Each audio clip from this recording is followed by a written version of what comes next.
une question un peu différente qu'on pose depuis le début de ce salon qui était qu'est-ce que vous faites dans ce salon? Parce que nous, on a un service de victimes habilité, conventionné par le ministère de la Justice et notre travail, c'est de prendre en charge les victimes d'infractions pénales, d'accidents, de catastrophes. Il faut savoir qu'il y a quelques années, on a été appelés par des collectivités, par des entreprises pour justement réfléchir, travailler sur cette question, notamment pour les entreprises et les collectivités dont les agents ou les salariés sont confrontés à un public difficile ou agressif.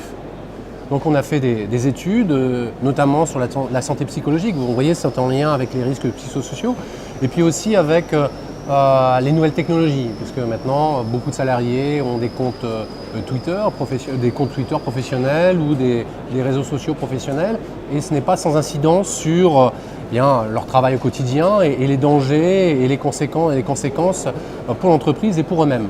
Donc nous, de par l'expérience qu'on a développée, notamment sur la prise en charge en urgence ou en post-immédiat des victimes de braquage, par exemple, on propose des formations sur la gestion du stress, sur la manière de gérer les moments de crise, on propose la prise en charge de ces salariés qui sont victimes, qui rencontrent des difficultés à exercer leur mission, leur travail au quotidien.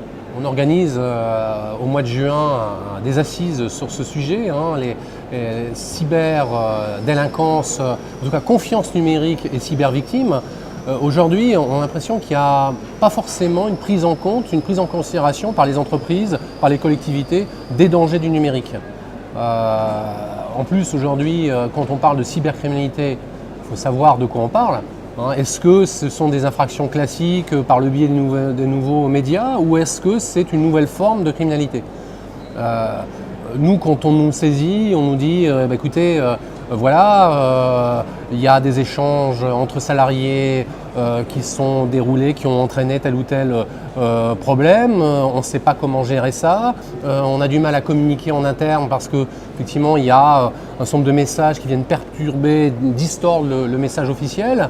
Il y a des infractions qui sont commises, des agressions extérieures pour aller nous voler du matériel, des fichiers, des secrets de fabrication.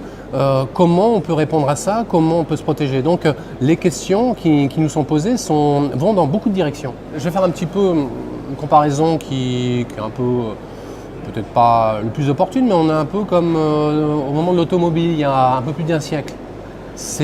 Le numérique, c'est quelque chose qui est fantastique. Moi, j'aimerais bien avoir 15 ans aujourd'hui et disposer de ces outils, mais il manque une espèce de code de la route et il manque aussi un permis de conduire pour les utilisateurs. Et on est dans le cœur du problème.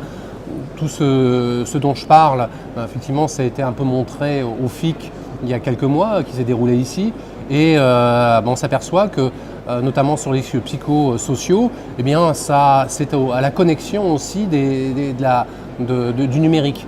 Donc aujourd'hui, nous on est aussi dans le questionnement parce qu'on a des questions qu'on ne nous posait pas il y a quelques années encore, et on est dans la réflexion de savoir comment apporter les gens, comment former les salariés, comment former les agents pour essayer de s'éviter de très graves problèmes que très souvent, même les dirigeants n'imaginent pas.